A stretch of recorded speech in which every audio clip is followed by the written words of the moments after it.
Hello viewers, আশা করি সবাই ভালো আছেন। ওয়েলকাম টু এরোফিতের নতুন একটি ভিডিওতে আপনাদের সবাইকে স্বাগতম। ঠিক যেমনটা বলতেছিলাম যে লাস্ট ভিডিওগুলোতে সেমিস্টারের শুরুতে এমবেসি লম্বা লম্বা ডক সাবমিশন ইমেল দিবে, অর্থাৎ অনেক মাস পর্যন্ত তাদের কাভারেজ থাকবে। আপনারা জানেন যে সর্বশেষ ডক সাবমিশন ইমেলে প্রায় 3 মাসের একসাথে কাভার করছে মাস্টার্স অ্যাপ্লিক্যান্ট যারা ছিল। সেটা রেশ কাটতে না কাটতেই আজকে 8 এপ্রিল মাস্টার্সের আবার ডক সাবমিশন ইমেল দিয়েছে এবং এবার ইমেলে 2023-এর 23 নভেম্বর থেকে 2024-এর 4 জানুয়ারি পর্যন্ত কভার করছে, অর্থাৎ আমরা বলতে পারি 1.5 মাস পর্যন্ত কভার করছে। এবং ব্যাচেলারেরও গতকালকে ডক সাবমিশন ইমেল দিচ্ছে, আপনারা দেখতে পাচ্ছেন এখানে স্ট্যাটিস্টিক্স ডেটও লেখা আছে, অর্থাৎ গতকাল 7 এপ্রিল 2026-এ ব্যাচেলর অ্যাপ্লিক্যান্ট যারা 2024-এর 13 জানুয়ারি থেকে 29 জানুয়ারি পর্যন্ত যে সকল অ্যাপ্লিক্যান্ট ছিলেন তারা ডক সাবমিশন ইমেল পেয়েছেন। এবং তারই সাথে স্পাউস যারা ছিল তারা ডক সাবমিশন ইমেল পেয়েছেন। আমি স্পাউসের ইনফরমেশনটা পরে দিচ্ছি। তার আগে আপনাদের বলে রাখি যে আমি আসলে সর্বশেষ সবগুলা ভিডিওতে আপনাদেরকে বলতেছিলাম যে আপনারা ইন অ্যাডভান্স অ্যাপ্লাই করেন। আমি অলরেডি দেখছি আমি আসলে লাস্ট 24 আওয়ার্সে অনেক ইমেল পেয়েছি এবং আজকে অনেকগুলো ইমেল পেয়েছি যে তাদের অনেক স্টুডেন্টেরই এডমিশন লেটার নাই, কিন্তু ডকুমেন্ট চলে আসে। তারা চিন্তা করতেছিল তাদের হয়তো ডক সাবমিশন ইমেল মে বা জুন বা জুলাইতে আসবে, এই জন্য তারা একটু স্লো ছিল, তো তারা এখন ডক সাবমিট করতে পারবে না। সো এই কারণে আমি আসলে সব সময় আপনাদেরকে বলি যে আপনারা হয়তো ভিডিওগুলো মনোযোগ দিয়ে শোনেন না, যে একটু টাইমলি অ্যাপ্লাই করার জন্য, আগের সেমিস্টার থেকে অ্যাপ্লাই করার জন্য। অর্থাৎ আপনি যদি মনে করেন যে আপনি আপনার ডক সাবমিশন ইমেল সামারে আসবে, তার মানে হচ্ছে আপনি আগের উইন্টারে অ্যাপ্লাই করবেন, সেক্ষেত্রে আপনি সেফ জোনে থাকবেন। এবং এমবেসির ডক সাবমিশন ইমেলের গতি দেখে যেটা বোঝা যাচ্ছে যে আমি আপনাদেরকে আগে বলছি যে এমবেসি চায় যে বর্তমান যে ওয়েটিং পিরিয়ড, বর্তমান যে পুরনো সিস্টেমে যেটা আছে এটা ক্লোজ করে দিতে, এটা ক্লোজ করে দিয়ে নতুন সিস্টেমে যে কনসুলার সার্ভিস পোর্টাল যেটা আর কি, এটা পুরোদমে চালু রাখতে। সেখানে হচ্ছে যাদের সকল ডকুমেন্টস রেডি থাকবে, যারা সকল ডকুমেন্টস আপলোড করলে এমবেসি এটা চেক করে তাদেরকে একটা লিঙ্কের মাধ্যমে ইনভাইটেশন দিয়ে অ্যাপয়েন্টমেন্ট দিবে। এটা হচ্ছে নতুন সিস্টেম। আর নতুন সিস্টেমে কীভাবে অ্যাপয়েন্টমেন্ট নিতে হয় সেটা আমি অলরেডি আমার 2টি ভিডিওতে আমি ডিটেলস শেয়ার করছি, আপনার ভিডিওগুলো দেখলে পাবেন। আর প্লাস হচ্ছে যাদের আসলে মনে করেন যে নেক্সট ডক সাবমিশনগুলোতে আপনাদের ডকস সাবমিট করার কোনো পসিবিলিটি নাই বা আপনাদের কোনো প্রিপারেশন নাই, কাইন্ডলি আপনাদেরকে একটা সাজেশন দিই যে আপনারা অ্যাপয়েন্টমেন্টগুলো ক্যান্সেল করে দেন। আপনারা অ্যাপয়েন্টমেন্টগুলো ক্যান্সেল করলে আপনাদেরও লাভ, এবং যারা ওয়েট করতেছে এডমিশন লেটার নিয়ে বা এনরোলড আছে তাদের জন্য লাভ।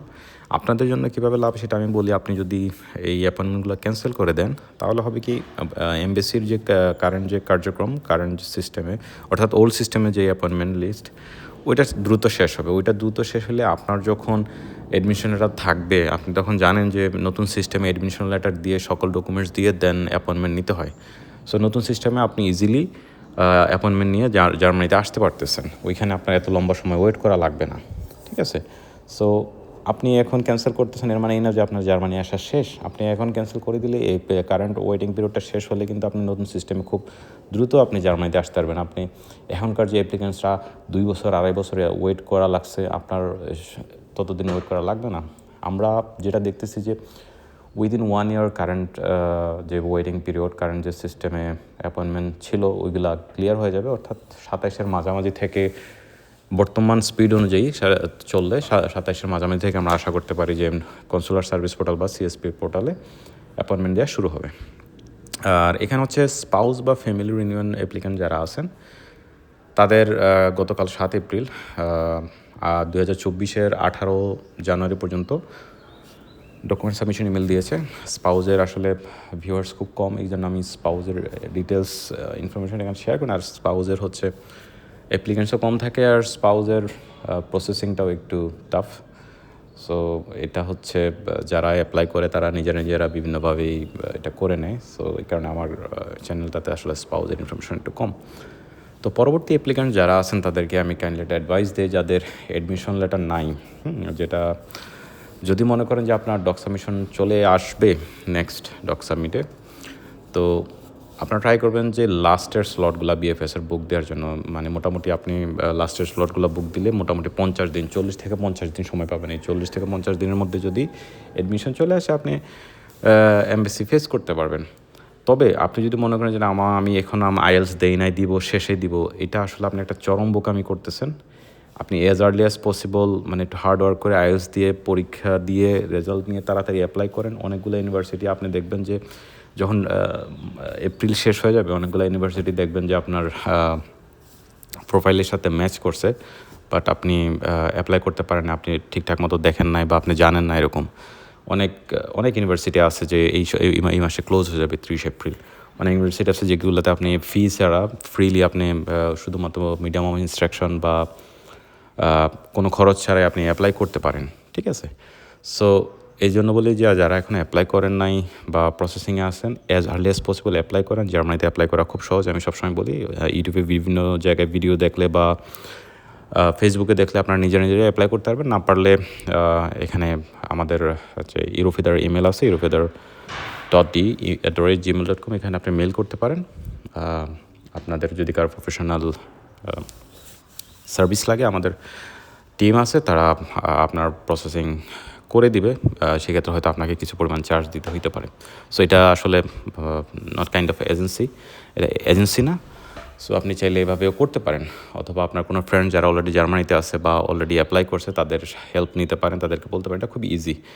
যারা মনে করেন যে জানেন এরপরও অ্যাপ্লাই করতে সাহস পাচ্ছেন না, কনফিডেন্স পাচ্ছেন না যে আপনার দ্বারা ভুল হবে, তারা এই পথগুলো অনুসরণ করতে পারেন। তবে আমি রেকমেন্ড করবো কোনো এজেন্সি বা দালাল টাইপের বা এজেন্সি আছে বাংলাদেশে বিভিন্ন জায়গায় অফিস করা, যে ওই সমস্ত জায়গায় না যাওয়ার জন্য। তারা অনেক সময় আপনার এডমিশনের জন্য ভুল ইনফরমেশান ইউজ করে, ফেক ডকুমেন্টস ইউজ করে, যেটা হয়তো আপনার ফিউচার স্টাডির জন্য প্রবলেম হইতে পারে কখনো যদি এটা ফাইন্ড আউট করে।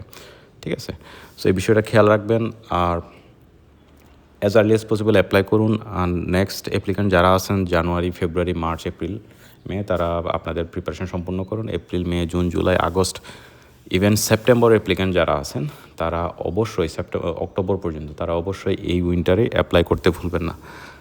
আপনারা যদি এই উইন্টারে অ্যাপ্লাই না করেন আপনারা কিন্তু পস্তাবেন। পরবর্তীতে আপনাদের অবস্থা এমন হবে যে আপনারা ডক সাবমিশন ইমেল পেয়েছেন কিন্তু আপনার এখনও এডমিশন হাতে আসে নাই, বা এমন হবে যে আপনি ইউনিভার্সিটি এখনও কোনো কিছু জানায় নাই, আপনি জাস্ট অ্যাপ্লাই করছেন, বা এরকম হইতে পারে, বা এডমিশন মানে ডেট ওভার হয়ে গেছে, এডমিশন পাওয়ার পরে এনরোল করতে পারেন নাই। সো এই জন্য আগে অ্যাপ্লাই করবেন। আর আপনার কোনো কোয়েশ্চেন থাকলে, কোনো ইনফরমেশন জানতে চাইলে ট্রাই করবেন এই ইমেলে মেল করার। আমি আসলে প্রচুর সংখ্যক মেল পাচ্ছি। আমি সময় পেলে আমাদের টিম আছে, তারা আপনার মেলের রিপ্লাই দিবে। সো অনেক মেল আসে, সো এগুলো দেখে বুঝে শুনে দেন রিপ্লাই দিতে হয়। আমরা ট্রাই করি আপনাদের সমস্ত কোয়েশ্চেনের আনসার দেওয়ার জন্য। সো ভিডিও ভালো লাগলে অবশ্যই শেয়ার করবেন। আর একটা বিষয় যে আমার লাস্ট ভিডিওতে আমি আপনাদেরকে বলছিলাম যে এবারে ডক সাবমিশন ইমেলগুলো একটু খেয়াল রাখবেন যে প্রতি মাসে কতজন স্টুডেন্টদের বা কয় তারিখ পর্যন্ত দিচ্ছে, তাহলে আপনারা এটা মোটামুটি একটা ট্র্যাক করতে পারবেন। অনেকে আসলে কিছু স্টুডেন্ট আছে যে আপনারা আমার এখানে কমেন্টস করছিলেন যে ডিসেম্বরে নাকি অনেক অ্যাপ্লিকেন্টস, ডিসেম্বর শেষ হইতে নাকি 3 মাস লাগবে। সো এরকম অনেক ভুলভাল ইনফরমেশন অনেকে দেন। আসলে এগুলা দিলেও অনেকের মাঝে বিভ্রান্ত ছড়ায়। এটা করবেন না। আপনারা উৎসাহিত করবেন যারা অ্যাপ্লিকেন্ট তাদেরকে অ্যাপ্লাই করার জন্য। কারণ হচ্ছে আপনি যদি কোথাও যে এভাবে লিখেন যে না ডিসেম্বরে 5,000 অ্যাপ্লিকেন্টস আছে, 2,000 অ্যাপ্লিকেন্টস আছে, 3 মাস লাগবে শেষ হইতে, তাহলে যে ডিসেম্বরে অ্যাপ্লিকেন্টস আছে বা জানুয়ারি আছে সে কিন্তু উৎসাহিত হবে না অ্যাপ্লাই করার জন্য। সো এই ইনফরমেশনগুলো দিবেন না। আপনি এডমিশন নিয়ে রাখেন, এনরোল হয়ে থাকেন, এক সেমিস্টার ফি দেন, ডাজন্ট ম্যাটার। আপনি দেখছেন যে ডক সাবমিশন আসলে আপনি কিন্তু ডকুমেন্ট সাবমিট করতে পারবেন। ঠিক আছে, তো এই ছিল আজকের ভিডিও। আপনাদের কোনো ইনফরমেশন লাগলে অবশ্যই আমাদেরকে লিখবেন, কমেন্টসে লিখবেন। আমি জাস্ট শর্টকাটে আপনাদেরকে আপডেট দেওয়ার ট্রাই করি। আর কোনো ভিডিও বানানোর আসলে সময় আমার নাই, আমি দুঃখিত এই জন্য। ইন ফিউচারে যদি সময় পাই আপনাদের জন্য ভালো ইনফরমেটিভ ভিডিও বানানোর ট্রাই করবো, এবং কীভাবে জার্মানিতে আসবেন সেটাও জানানোর ট্রাই করব। ভালো থাকুন, সুস্থ থাকুন।